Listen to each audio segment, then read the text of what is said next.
সরকার যে গাছ লাগাবে সেগুলো যথাযথভাবে পরিচর্যা করতে হবে। আমরা আজকে স্মরণ করে দিতে চাই যে আমরা এই প্রাকৃতিক অক্সিজেন রক্ষার জন্য যে প্রধান উপাদান যে গাছ, সেই গাছগুলোকে আমরা সংরক্ষণ করতে হবে। আমাদের বর্তমান সরকার নতুন করে যে উদ্যোগ নিয়েছে যে 5 বছরে তারা 25 কোটি গাছ লাগাবে, আমরা এটাকে সাধুবাদ জানাই। কিন্তু শুধু গাছ লাগালেই কিন্তু হবে না।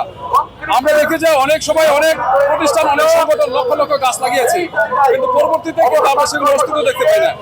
আমরা চাই সরকার যে গাছ লাগাবে সেগুলো যথাযথভাবে পরিচর্যা করতে হবে, দেখভাল করতে হবে এবং সেগুলো যথাস্থানে লতা গাছ লাগানো হয়। আবার বা বিদেশি যে গাছগুলো আছে সেগুলো আমরা যদি দেশীয় গাছ লাগাই, ওষুধি গাছ লাগানো হয় এবং সেগুলো গাছ লাগানোর পরে আমরা সেগুলোকে আবার দেখভাল করি। আমরা স্মরণ করে দিতে চাই যে অক্সিজেন ক্রাইসিস হতে পারে, আমরা কিন্তু সময় আমরা সেটা আমরা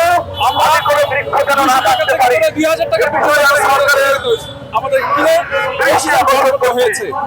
আমরা এই ধরনের আবার কিভাবে নির্বাচনে গাছ কাটা হয়, কিভাবে উদ্যান দখল করা হয়, পার্ক দখল করা হয়, আমাদের আপনারা দেখতে এই যে উসমানী উদ্যান গত 9 বছর ধরে উন্নয়নের নামে এটাকে মানুষকে প্রবেশ করতে দেওয়া হচ্ছে না। যত রকমের স্থাপনা আছে এই উন্মাদনা করা হচ্ছে।